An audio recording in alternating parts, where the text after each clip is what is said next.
Hello. Today we're going to retrace one of the most horrifying serial murder cases in American history, tied to a man often dubbed America's first serial killer. This case didn't just shock the nation because of the enormous victim count, but because of the cold precision in the method and the hidden motives behind it. This is the story of Henry Howard Holmes and his infamous murder castle. It's a story that even hardened investigators like former police officer Joseph Kozienczak, with more than 27 years of experience, FBI profiling training, and over 60 homicide and death investigations, have admitted shares chilling similarities with other major cases in history. The case unfolded in Chicago in the late 19th century, during America's Gilded Age, when the economy was booming and the nation's second-largest city was hungry for glory. Chicago had won the right to host the biggest celebration the country had ever seen, the World's Columbian Exposition, better known as the 1893 Chicago World's Fair. In that feverish, promise-filled atmosphere, crowds pouring in from everywhere, a predator used the chaos to hide in plain sight, turning his hotel into an efficient killing machine at the heart of the spectacle. This grim, disturbing story begins with Herman Webster Mudgett, a medical student with towering ambition who constantly battled poverty. From an educated young man, he slowly transformed into Henry Howard Holmes, a con artist in a businessman's suit, a devil wearing a human face. So what could make someone like that, someone with so much promise, collapse into something so monstrous, becoming a killer with an ice-cold calm that's hard to believe? What shaped his mind, turning medical knowledge into a tool for the darkest possible ends? To find those answers, we have to rewind to 1861, to the roots of one of the most terrifying names in American crime history. Herman Webster Mudgett was born on May 16, 1861 in Gilmanton, New Hampshire. He grew up under a strict father and a deeply religious mother. From childhood, Mudgett showed a sharp intelligence and an unusual fascination with science. He spent hours building odd little contraptions, scarecrows, simple machines, anything he could rig together, early signs of a mind that could plan, calculate, and construct with unsettling complexity. Even as a bright boy growing up without much money, his earliest plans revealed a practicality that already felt cold. He decided to marry a local girl with money, not out of burning love, but because he wanted her money to pull him out of poverty and fund his path into a respected medical school. It was the first clear step of a life defined by calculation and ruthless ambition, regardless of ordinary moral boundaries. In 1882, Mudgett enrolled in medical school. It was a major turning point, opening the doors of knowledge while also exposing the darker corners of his nature. In his first year, Mudgett was working around corpses almost daily. He attended 3 formal lectures a week on different parts of the human body, then practiced hands-on dissection on cadavers tied to that day's lesson. For Mudgett, the work wasn't only unsettling, it made him seethe. He resented watching wealthier students glide through an education that felt far easier, without the crushing financial burden he carried. Tuition then ran about $100 to $200 a year, a brutal amount for a poor student like him. He had to scrape for every dollar, straining and improvising just to keep up. And in that pressure, another door swung open, one that led straight into corruption. A medical school doorman named Gregor Nagel, known around campus as Doc, didn't just summon students to the dissecting room with a special bell, a bell later rumored to have launched Mudgett's medical career. He also kept a shocking secret. Between ringing that bell to call students to class, Doc Nagel ran a second job that was anything but ethical. He managed the cadavers used for dissection and acted as a middleman in an illegal body trade. At the time, medical schools could legally supply only about 20% of the cadavers they needed for teaching. That shortage created a thriving black market for bodies.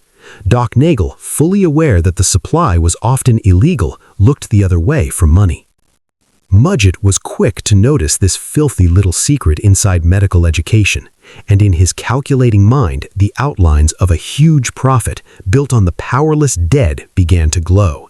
He gained direct exposure to the illicit cadaver trade, seeing how bodies arrived, sometimes from sources no one could or would explain. From there, a darker idea took shape inside him. He realized that if he dug up graves and sold bodies, he could pay his tuition and escape poverty with terrifying ease. That experience hardened his thinking.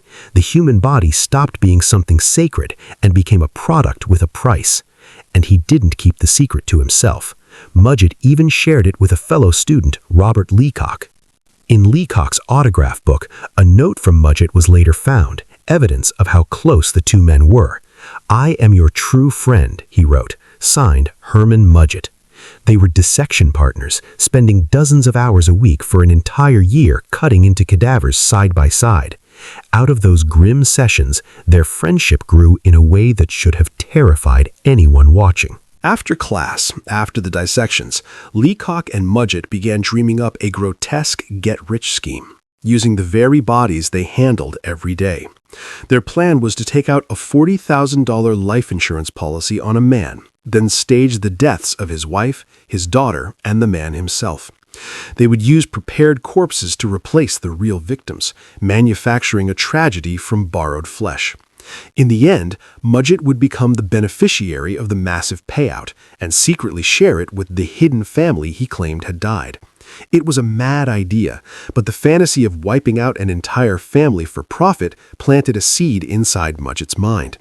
Despite his natural intelligence, he wasn't known as a standout student, and accounts from the era suggest he barely earned the degree. He barely scraped by, just enough to be called a doctor. And almost immediately after graduating, Mudgett abandoned the wife who had supported him through those struggling years of schooling. He followed the pull of other women in Moores, New York, as if starting over was as simple as changing towns. But his medical career soon fell apart, and he drifted into teaching instead. During that period, when he tried to become engaged to a new woman, everything blew open, and the ugly truth came out. Mudgett was already married. He was exposed as a liar and a fraud on every level. It became a serious crisis of trust and a psychological blow that hit him hard. In many serial killer trajectories, there's often a trigger, some personal or psychological pressure that flips a switch, and this humiliation functioned like that kind of trigger. By the early to mid-1880s, Mudgett was in such dire financial trouble he was close to starving, and he was forced to sell both of his horses. That tight, desperate money pressure only reinforced his thinking, fueling a plan to destroy an entire family and cash in through insurance. Mudgett wrote to his friend, Dr. Robert Leacock, and the two began searching for bodies together. The scheme required materials in bulk, no fewer than 3 corpses.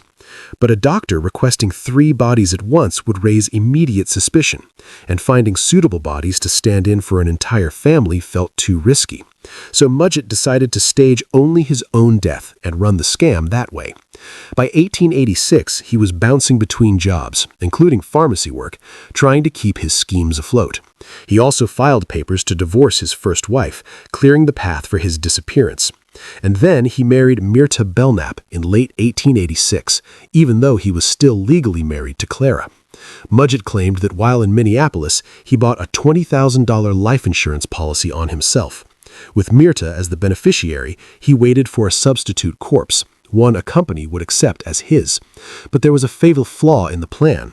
Mudgett couldn't find a body that could convincingly replace him. He spent 2 dark weeks in limbo, showing up every morning at the morgue to inspect newly arrived bodies. None of them fit.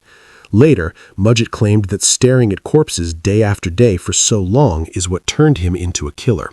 It sounds strange, but there may be a sliver of truth inside that confession, because the more he looked, the easier it became to push away the idea that these were human beings at all, and to train his mind to imagine what else could be done. Worse still, failing to find a replacement body pushed him toward an even more reckless, truly destructive decision. In the late 1880s, he later claimed he'd been confined near Philadelphia for a short time, after telling a police officer he was about to do something foolish.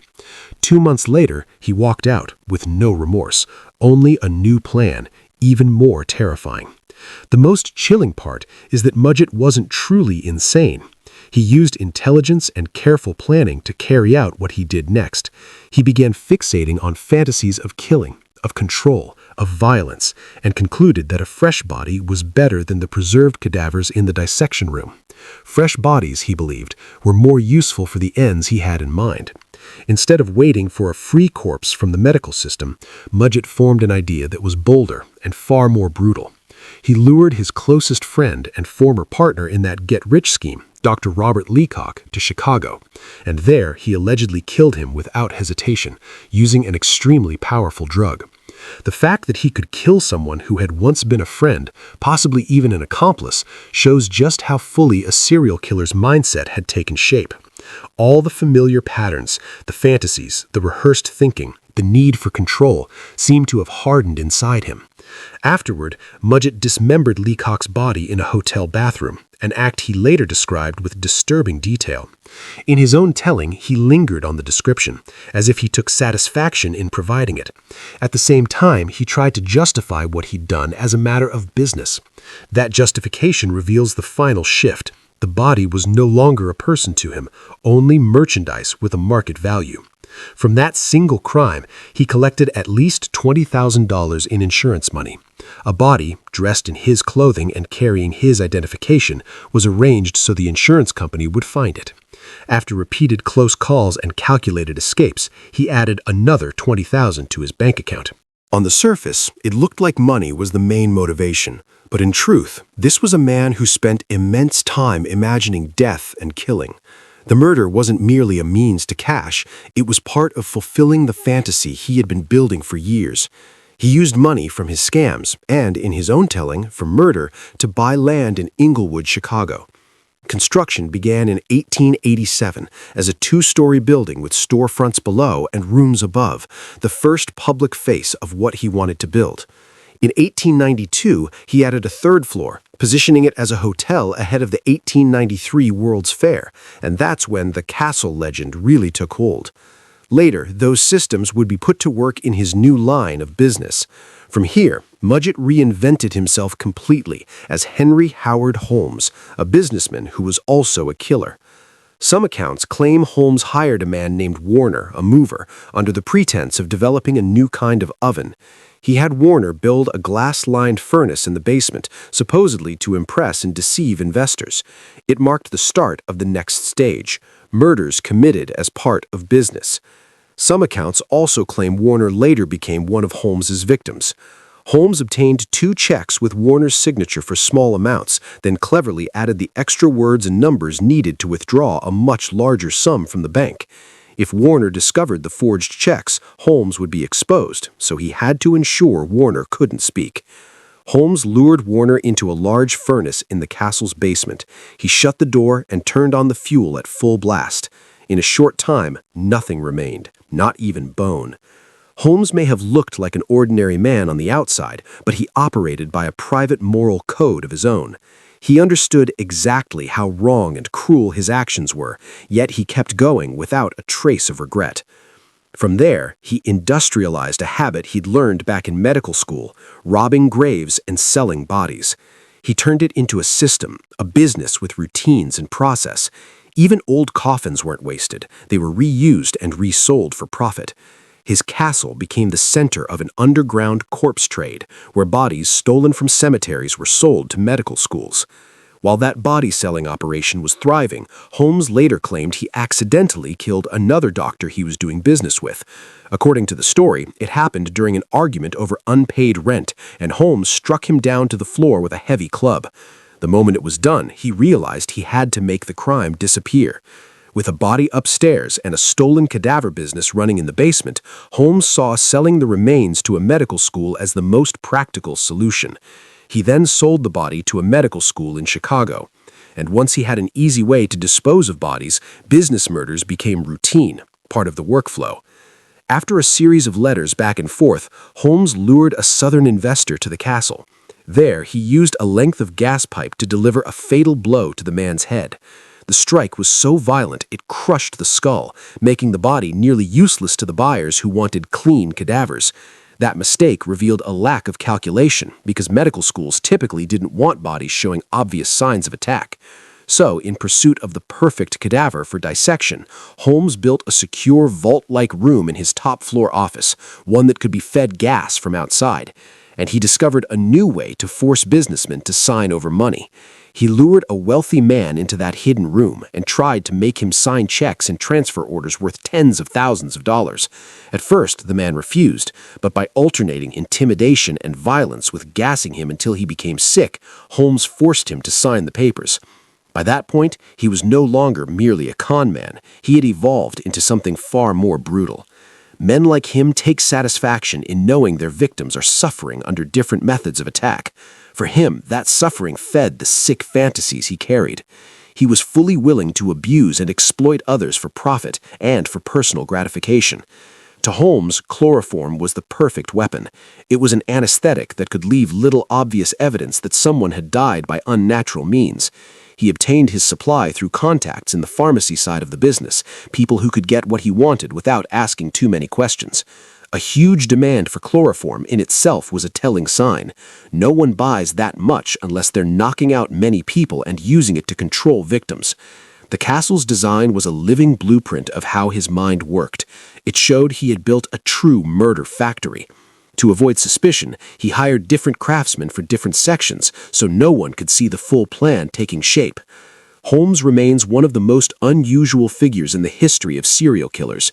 Before him, we'd seen killers build cages or makeshift rooms to hold victims, but what Holmes built was an actual killing machine, a factory meant to harvest innocent people who happened to cross his path.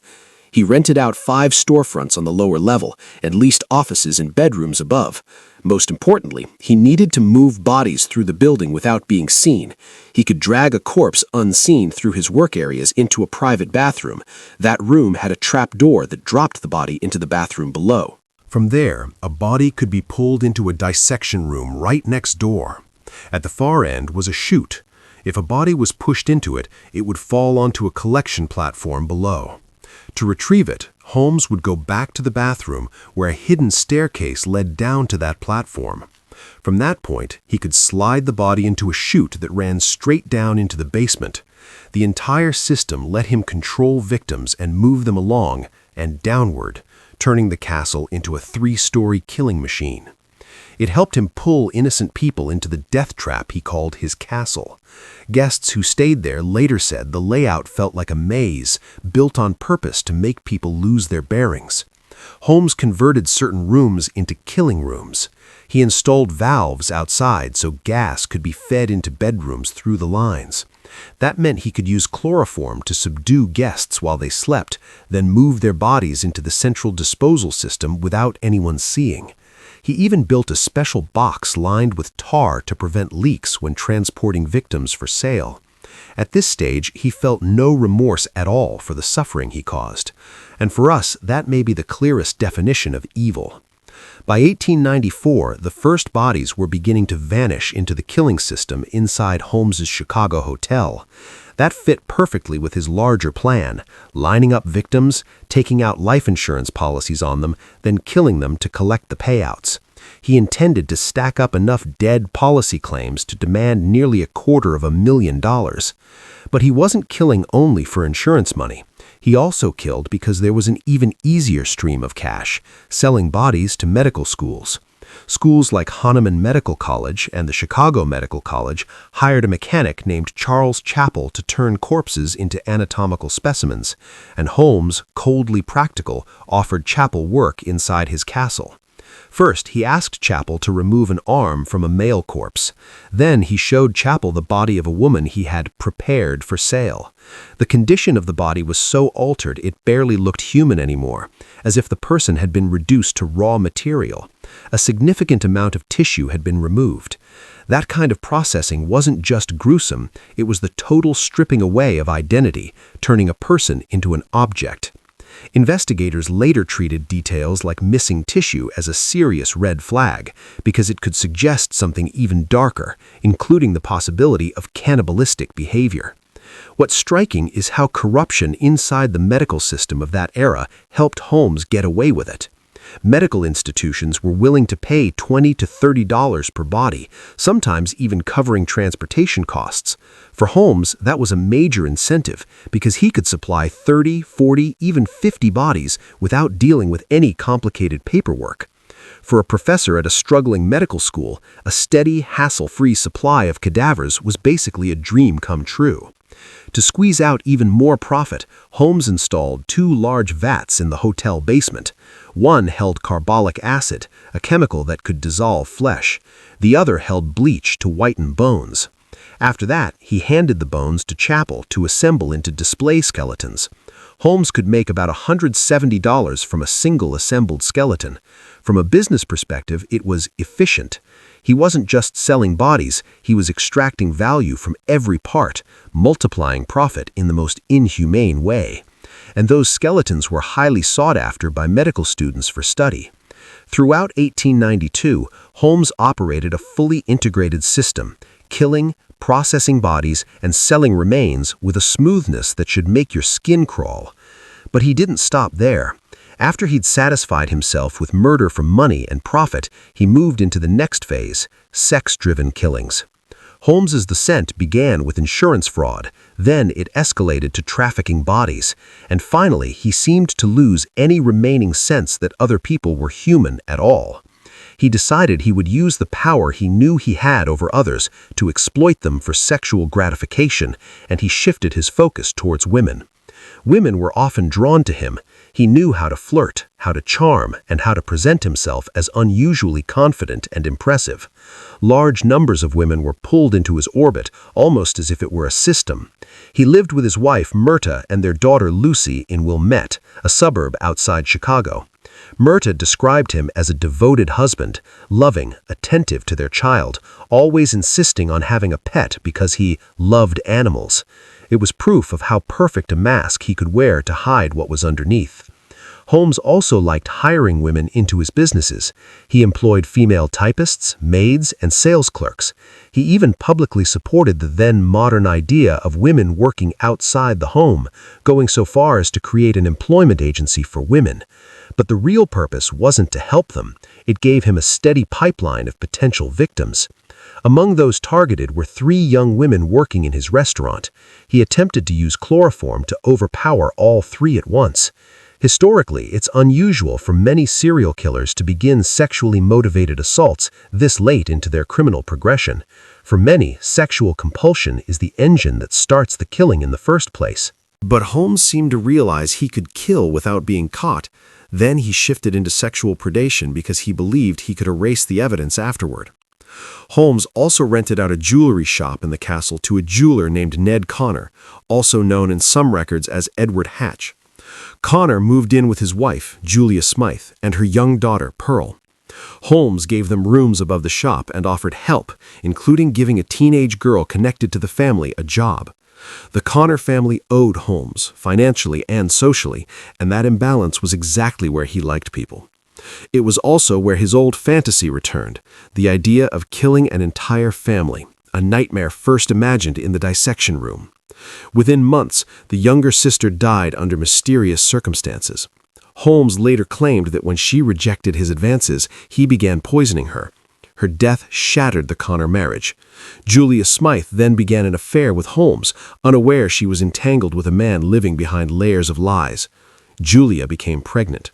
On Christmas Eve in 1891, Julia and Pearl vanished, and later, Chappell described receiving human remains tied to Holmes.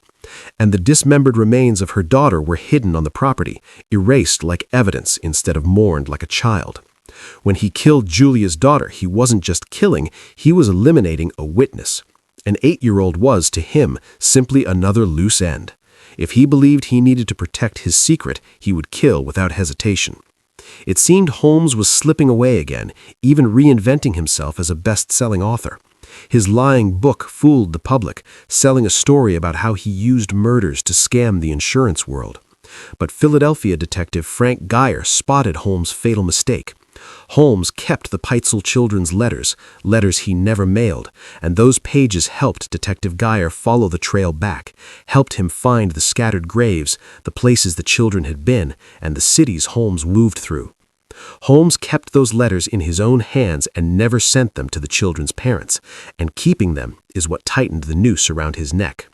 The Peitzel children's letters led Detective Geyer to a house in Toronto. Newspaper headlines reshaped Holmes in real time, first as a swindler, then as a predator, and finally as a new kind of public nightmare, the serial killer. When Alice and Nellie Peitzel were found, the pressure exploded back in Chicago, and authorities moved in on Holmes' property. They found the killing spaces, blood-stained women's clothing, and 2 decomposed remains. When police found a length of rope, they understood the truth. Holmes had designed the building itself for murder. He had built a weapon, and that weapon was the structure. After victims were subdued with chloroform, they were hanged using the building's built-in features, arranged so the suspended bodies could be reached and handled with ease. Charles Chappell, the mechanic who had once helped Holmes with his grisly work, eventually cooperated with police and handed over the last bag of bones Holmes had given him. One victim, believed to be the jeweler's wife, Julia Smythe, was later discovered as an assembled skeleton linked, in some accounts, to a medical college, often cited as Hahnemann Medical College. Detective Geyer was still searching for Howard Peitzel.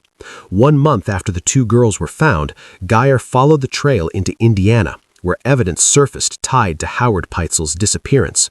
No longer fooled by Holmes's stories about switching bodies, Philadelphia brought him to trial for the murder of Benjamin Peitzel. Holmes's trial in Philadelphia became a media spectacle, one of the biggest crime events the city had seen in years. Holmes went to trial, was convicted, and was sentenced to death. It also gave the press another opening to sink its teeth into the case. Holmes staged one last spectacle when reporters paid for a confession in which he claimed 27 murders, but clues in Chicago suggested as many as 200 people may have died there, far beyond the 27 he ever admitted. Based on multiple reports, police received statements believed to come from people connected to the castle. In the end, the experts quickly published their theories about Holmes, about why he believed he was born to kill. Holmes once said, "I can't help being a murderer any more than a poet can help being inspired to write a song." Holmes was described as one of the most terrifying serial killers America had ever produced. He was a clever killer, methodical and planned. He was among the first in the modern age to exploit the complexity and anonymity of modern society, killing again and again without being detected. And in doing so, he paved the way for the serial killers who came after, whose numbers would surge decades later. The Henry Howard Holmes case isn't just a black page in crime history, it's a frightening study of human corruption. It begins with twisted ambition, deep financial desperation, and ends with something darker rising to the surface. Holmes became an embodiment of cruelty. He stripped people of their humanity, turning them into products or objects to be used without conscience. And in this story, we can't ignore the tragedy of greed, insurance fraud, and the brutal consequences that follow when it's left unchecked. More than anything, Holmes's story is an expensive lesson in vigilance. He exploited charm, smooth talk, and a trustworthy appearance to deceive countless victims. Invitations that seem polite and alluring, offered by someone who looks refined but hides something dark, can lead to the most horrifying outcomes. His skill at using modern complexity and anonymity to commit crime is, on its own, a chilling warning. Death itself became a tool for murder and a way to strip victims of everything. That reality highlights why law matters, why justice has to keep digging, and why hidden crimes must be exposed no matter how carefully they're covered. Joseph R. Kozenchuk, a former police officer with 27 years of experience, later trained at the FBI Academy and became closely associated with behavioral profiling style work, weighed in on the case. He had previously led investigations in one of America's most notorious murder cases, the John Wayne Gacy case. He argued that Holmes was among the most horrific serial killers in America, a calculating murderer with a plan. He said Holmes was one of the first in the modern era to exploit society's complexity and anonymity to kill repeatedly without being caught. His story isn't only a reminder that evil exists, It's also a tribute to the professionalism, patience, determination, and responsibility of law enforcement. From a tiny clue, from letters that seemed harmless, investigators kept following the trail, decoding signals, watching closely, and finally captured one of the most sophisticated killers of his time. It's powerful proof that even when justice moves slowly, it can still arrive, bringing closure to victims and their families. That's where today's video ends, and I'll see you in the next one.